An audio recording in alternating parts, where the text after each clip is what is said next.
Hello everyone. Are you wondering what cap means? Let's explore.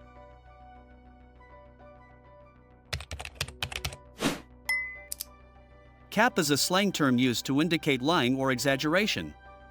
The phrase no cap is often used to affirm that what someone is saying is true and not an exaggeration. Cap has become a widely recognized way to call out dishonesty or to challenge the accuracy of a statement in casual conversations, especially online. If someone accuses another of capping, they are essentially saying that the person is not being truthful. The term originated from urban slang and has since been adopted by a broader audience, especially among younger generations.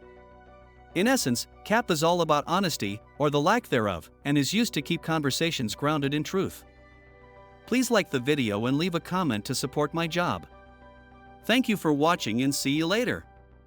Goodbye.